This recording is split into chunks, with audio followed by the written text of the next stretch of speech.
Assalamualaikum warahmatullahi wabarakatuh. Alhamdulillahirabbil alamin. Kami dari kelompok 7 yang insya Allah pada pertemuan kali ini akan menjelaskan tentang pembagian kulli dan juz'i serta kulli al-khams. Saya mulai saja. Saya di sini sebagai pemateri pertama, Jazizah. Ada teman saya nanti Pika Melinda sebagai pemateri kedua dan Faiz Baihaqi sebagai pemateri ketiga. Untuk materi pertama yaitu pengertian tentang kulli dan juz'i. Nah, apa yang disebut dengan kuli dan juz'i? Dari masing-masing kuli dan juz'i tersebut ada lagi sebutannya, bagiannya yaitu kuli dengan kuliyat dan juz'i dengan juz'iyat gitu. Nah, sekarang untuk kuli dan kuliyat dulu. Apa yang disebut dengan kuliyat? Apa yang disebut dengan kuli? Yang disebut dengan kuli adalah menetapkan suatu ketentuan hukum atas sesuatu secara menyeluruh. Contohnya seperti ini. Para santri membawa surau atau masjid. Nah, makna para santri membawa surau di sana adalah keseluruhan dari santri yang mana tidak mungkin surau dibawa oleh satu orang santri seperti itu. Contoh lainnya ada lagi eh, para santri membawa buku. Nah, udah. Nah, contoh kedua itu seperti para santri sudah pulang karena libur. Nah, di sana maknanya adalah kuli karena secara keseluruhan santri sudah pulang karena libur. Nah, yang kedua ada kuliat. Apa yang disebut dengan kuliat? Yang disebut dengan kuliat adalah menetapkan suatu ketentuan atas sesuatu secara satu persatu atau per afrod masing-masing. Ya, contohnya itu seperti para santri membawa buku. Nah, maknanya di sana adalah masing-masing atau eh, maknanya adalah eh, para santri secara keseluruhan itu membawa buku, tetapi masing-masing tidak bersamaan, kayak seperti itu. Jadi bukan tidak mungkin, cuma eh, tidak efektif lah ketika satu buku dibawa oleh seluruh siswa gitu, seluruh santri. Nah, contoh yang kedua itu seperti para santri sudah pulang ke rumahnya masing-masing. Nah, di sana menjelaskan bahwa menjelaskan kuliah di mana eh, seluruh santri sudah pulang ke rumahnya masing-masing. Nah, di sana ada makna masing-masing atau perorangan seperti itu. Nah, yang kedua itu ada juz'i dan yang selanjutnya itu ada juz'i dan juz'iyat. Nah, apa yang disebut dengan juz'i dan juz'iyat tidak jauh beda seperti kuli dan kuliyat. Juz'i dan juz'iyat itu memiliki arti sebagian. Nah, di sini ada juz'i. Juz'i itu adalah menetapkan suatu ketentuan atau hukum atas sebagian secara keseluruhan dari yang sebagian itu. Contohnya itu seperti eh, telinga, hidung, mata, rambut, bibir itu adalah bagian dari kepala, yang mana menjelaskan bahwa tadi yang disebut tadi telinga, mata, hidung, bibir itu merupakan juz atau bagian penyusun dari kepala. Nah, yang kedua itu ada juz'iyat. Juz'iyat itu adalah menetapkan suatu ketentuan atau hukum atas sebagian secara masing-masing dari yang sebagian itu. Contohnya, sebagian orang menyukai berenang, sebagian orang menyukai menyukai olahraga, sebagian orang menyukai menonton film sebenarnya. Nah, itu bisa dijadikan contoh dari juz'iyat. Jadi menetapkan suatu ketentuan atau hukum atas sebagian secara masing-masing dari yang sebagian itu, seperti itu. Adapun untuk contoh lainnya seperti ada di sini untuk contoh firman Allah dalam Al-Quran surah Al-Baqarah. Ini untuk contoh kuli. Al-Baqarah ayat 29. Huwallazi khalaqalakum ma fil ardi jami'a. Nah, di sana ada kalimat ma fil ardi jami'a. Kita garis bawahi ma fil ardi jami'a itu memiliki arti segala sesuatu yang ada di bumi. Kenapa ini bisa dijadikan sebagai contoh kuli? Karena di sana menegaskan bahwa segala sesuatu yang ada di muka bumi, baik itu di darat maupun di laut, itu itu bisa dipergunakan oleh manusia seperti itu. Nah, untuk contoh kuli tadi itu, kenapa bisa ayat mafil ardi jami'a itu bisa disebut contoh kuli? Karena secara tidak langsung di sana menjelaskan bahwa segala sesuatu atau menyeluruh atau keseluruhan atau semuanya seperti itulah kuli. Nah, yang kedua ada contoh Al-Quran untuk contoh juz'i dalam Al-Quran surah Al-Baqarah ayat 183 yang ya ayyuhalladzina amanu kutiba alaikumus syiyamu kama kutiba alal ladzina min qablikum la'allakum tattaqun. Nah, ayat itu termasuk ke dalam juz'i karena hanya menunjukkan kepada perintah puasa saja, di mana puasa itu adalah merupakan sebagian dari ibadah-ibadah yang diwajibkan seperti itu. Jadi hanya diperintahkan posisinya. Nah, itu sebagian contoh dari juz'i seperti itu. Akan dilanjutkan oleh teman saya Pika Melinda. Terima kasih. Nah, jadi tempat duduk itu mahiyah daripada kursi. Yang ketiga itu ada kuli wasito. Nah, kuli wasito ini adalah ketika ada lapad kuli yang bukan lapad mufrad kuli dan atau lapad mufrad kuli aridi. Jadi kuli wasito ini yang selain dua tadi, kuli dati dan kuli aridi, yang mana pengertian dari kuli wasito itu sendiri adalah kuli yang mempunyai dua hakikat.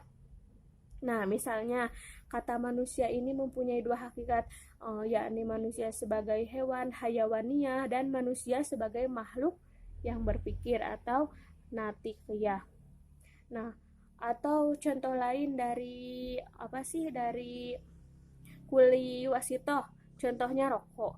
Rokok itu ada dua hakikat. Yang pertama, tembakau.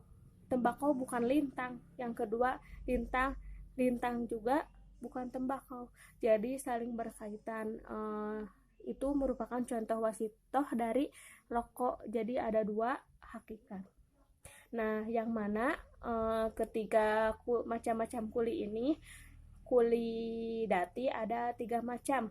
Yang pertama itu ada kuli nau dan jinsi terus pasel. Adapun kuli irdi ada 2, am dan hos. Nah, yang 5 itu nanti dijelaskan dalam kuli homsah yang 5 itu, kuliatul homs. Nah, itu dijelaskan oleh saudari Faiz. Mungkin dari pengertian kuli sudah, dan ini macam-macam kuli dati, aridi, dan wasitoh. Ada 3 macam. Jadi kesimpulannya dari macam-macam kuli secara umum itu ada 3. Ada kuli dati, kuli aridi, dan yang terakhir ada kuli wasitoh. Bismillahirrahmanirrahim. Di sini saya akan melanjutkan penjelasan dari jizah-jizah mengenai macam-macam kuli. Tadi telah disebutkan ya pengertian kuli dan juz'i. Nah, selain pengertian di sini juga ada macam-macam kuli dan juz'i. Kuli dan juz'i itu dibagi 3 kalau secara umum. Yang pertama ada kuli dati, yang kedua kuli irdi, dan yang ketiga kuli wasitoh. Kuli dati, apa itu kuli dati? Kuli dati secara lugawi adalah lafaz yang bermakna zat, baik itu benda, materi, substansi, atau kuli dati itu disebut juga suatu kuli yang tidak keluar dari mahiyah atau hakikat sesuatu karena merupakan bagian daripada atau sesuai dengannya. Nah, itu dari segi pengertian kuli dati. Oleh karena itu, kata-kata seperti manusia, hewan, rumah, tanah, kayu, batu, dan semacamnya itu dikategorikan ke dalam kuli dati. Atau secara terminologi, pengertian kuli dati itu adalah kuli yang menunjuk kepada mahiyah atau hakikat sepenuhnya yang kepadanya dapat diajukan pertanyaan. Contohnya seperti Manusia, apa itu hakikat manusia? Hakikatnya ialah binatang yang berpikir. Jadi binatang adalah bagian dari hakikat manusia. Demikian pula berpikir dan manusia itu sendiri sesuai dengan hakikatnya. Contoh lain, kursi, air, dan sebagainya. Nah, kulidati ini sama halnya dengan contoh sayur mayur. Nah, dinisbatkan sayur mayur ini dengan bayam, kobis, kangkung. Nah, hakikatnya bayam dalam sayur mayur, kobis, dan kangkung juga itu termasuk sayur mayur. Jadi, sayur mayur ini dinisbatkan kepada eh, bayam, kobis, dan kangkung itu merupakan contoh kulidati. Nah, yang kedua itu ada kuli irdi. Kuli irdi adalah sesuatu yang berada di luar hakikat. Jadi kalau kuli irdi itu kebalikan dari kuli dati, yang mana contohnya itu tertawa, putih, cantik, menangis, dan lain sebagainya. Nah, itu semua berdisbat kepada manusia. Tertawa, putih itu kepada manusia. Contoh lain, tempat duduk. Tempat duduk itu berdisbah kepada kursi. Nah, jadi Baik, Assalamualaikum warahmatullahi wabarakatuh. Baik, teman-teman sekalian, bertemu lagi dengan saya Pak Isbah Haki, di mana di sini saya akan menjelaskan tentang kuliat al-khomsah, ya, yang dimana telah dipaparkan oleh pemateri yang lalu, yaitu apa yang dimaksud dengan kuliat. Ya, kuliat itu merupakan ketetapan atau menetapkan sesuatu ketentuan atas sesuatu secara satu persatu. Itu yang dinamakan kuliat, ya. Di sini kuliat al-khomsah berarti ketetapan yang 5, ya, atau menetapkan yang 5 itu disebut kuliat al-khomsah. Oke, sekarang pembagian dari kuliat al-khomsah itu ada 5 bagian tentunya, ya. Yang pertama ada nau, terus ada al-jinsu, ada al-fasru, ada al-khos, dan ada al-irdu. Baik, kita di sini membahas tentang an-nau dulu, ya. Dimana an-nau ini terbagi ke dalam 2 bagian. Yang pertama ada nau hakiki dan juga ada nau idofi. Oke, gitu. Baik, sekarang apa yang dimaksud dengan nau? An-nau itu, ya. Nah, yang dimaksud dengan an-nau yaitu adalah lafaz kulli yang sesuai dengan afrod yang bernaung dalam suatu hakikat. Baik. Nah, sebelum itu kita harus tahu apa yang dimaksud dengan lafaz kulli dan apa yang dimaksud dengan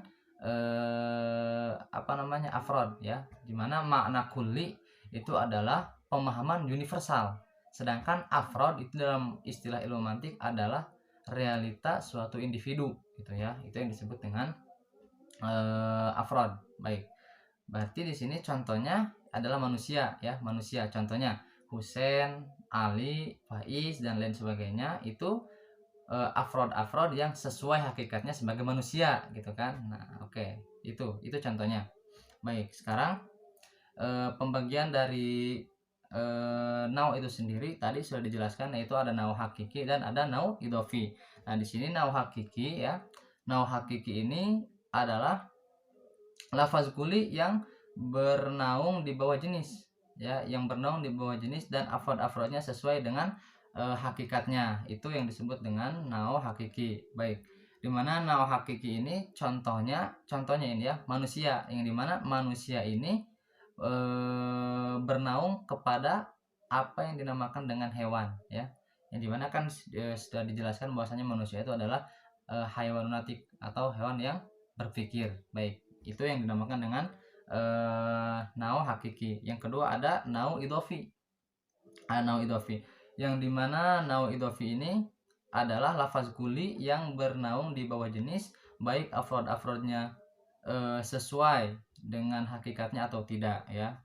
Nah, contohnya di sini kita ambil saja contohnya seperti hewan, yang dimana hewan ini, kata hewan ini bernaung di bawah jisim nami dan afrod-afrodnya tidak sesuai dengan hakikatnya, ya. Contohnya di sini jadi, ya, kesimpulannya kita kata hewan ini bisa dikatakan nau nisbah kepada jisim nami, ya, kepada jisim nami, dan bisa pula dikatakan jenis nisbah kepada manusia, harimau, kambing, dan lain sebagainya.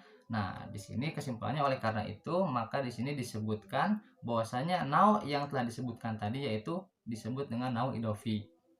Baik, Selanjutnya apa namanya, di sini nau idofi juga ini terbagi ke dalam 3 bagian ya, yang dimana di sini disebutkan bahwasanya nau idofi ini terbagi dalam 3. Yang pertama ada nau sofil, ada nau mutawasid, dan juga ada nau ali ya, nau ali. Ya, nau ali. Ya, nau ali. Baik, di sini kita akan membahas tentang nau ali terlebih dahulu. Apa yang dinamakan nau ali? Nau ali itu adalah nau yang di bawahnya tidak ada kuli apapun kecuali afrod-afrodnya ya, seperti manusia kan, manusia. Nah, yang kedua ada nau mutawasid. Apa yang disebut nau mutawasid? Nah, yang disebut nau mutawasid adalah nau yang di bawahnya ada nau dan di atasnya juga ada nau, seperti hewan dan jenis nami. Yang dimana kan hewan hayawan itu di bawahnya ada manusia ya, ada manusia, dan di atasnya itu ada jisim nami. Nah, ini pembahasannya nanti akan disampaikan di depan. Yang ketiga ada disebutnya nau ali ya. Nau ali ini adalah nau tertinggi ya, nau tertinggi di antara nau yang sebelumnya di dalam nau idofi. Baik, di sini nau ali ya ialah nau yang di atasnya tidak ada kuli apapun kecuali jenis ali itu sendiri ya. Contohnya di sini ada jisim ya, yang dimana jisim ini di atasnya itu tidak ada apa-apa gitu ya. Jisimnya itu tidak ada apa-apa. Baik, itu yang dinamakan dengan nao ya. Jadi ulangi lagi bahwasanya nao itu adalah lafaz kuli yang sesuai dengan afrod yang bergantung kepada suatu hakikat. Itu yang disebut dengan nao ya. Baik, jadi tadi disebutkan bahwasanya nau itu ada 2 bagian. Yang pertama ada nau hakiki, ada nau idofi. Nah, nau idofi dibagi ke dalam 3 bagian. Yang pertama ada nau sofil, ada nau mutawasid, dan juga ada nau ali. Baik. Yang kedua itu adalah pembagian dari kuliat khamsah itu adalah al jinsu atau jenis ya, al jinsu atau jenis. Apa yang dimaksud dengan al jinsu atau jenis? Yaitu adalah lafaz kuli yang sesuai untuk afrod hakikat yang bermacam-macam ya, seperti itu. Contohnya seperti hewan. Nah, lafaz hewan ini sesuai untuk manusia dan juga untuk yang lainnya. Lafaz hewan kan kalau misalkan hewan kan itu universal ya, universal, bisa manusia, bisa sapi, bisa kerbau, bisa anjing, dan lain sebagainya. Itu masih disebut dengan hewan ya. Baik, gitu. Jadi bermacam-macam kalau misalkan jenis ini. Baik, dan juga di sini jenis ya, jenis atau al jinsu itu terbagi dalam 3 bagian. Yang pertama ada jenis safil, ada jenis mutawasid, dan juga ada jenis ali ya, atau jenis ba'id. Baik, kita yang pertama akan membahas tentang jenis safil terlebih dahulu. Apa yang dimaksud dengan jenis safil? Jenis safil itu adalah kuli ya, yang di bawahnya tidak ada jenis, sedang di atasnya ada beberapa jenis. Contoh hewan misalkan. Nah, di atas hewan ini ada jisim yang berkembang ya, jisim dan jauhar, sedang di bawahnya tidak ada jenis kecuali berbagai naud yang bermacam-macam hakikatnya, seperti manusia, kuda, kambing, anjing, dan lain sebagainya. Nah, itu disebut dengan jenis jenis sofil ya. Yang kedua pembagian jenis yaitu ada jenis mutawasid atau jenis menengah. Nah, apa yang disebut dengan jenis mutawasid? Ya, jenis mutawasid itu adalah kuli yang di atasnya ada jenis dan di bawahnya juga ada jenis. Ya, contohnya di sini yaitu jisim nami ya, jisim nami, atau dalam bahasa kita itu adalah benda yang berkembang. Nah, dimana kan kita tahu bahwasanya benda yang berkembang itu ada yang nisbah kepada hewan dan juga ada yang nisbah kepada jisim gitu ya. Baik, yang ketiga pembagian jenis pembagian jenis ya. Yang ketiga yaitu adalah jenis ali atau jenis ba'id, yang dalam bahasa Indonesianya itu jenis tinggi dan juga jenis jauh. Apa yang dimaksud dengan jenis ali atau ba'id? Yaitu adalah suatu jenis yang tidak ada jenis yang lain di atasnya, tapi di bawahnya ada beberapa jenis. Contoh jauhar. Nah, di bawah jauhar ini tidak ada jisim. Jisim yang berkembang dalam jauhar ini hanyalah ada hewan saja, seperti itu. Nah, di sini sebenarnya pembahasannya itu jauhar,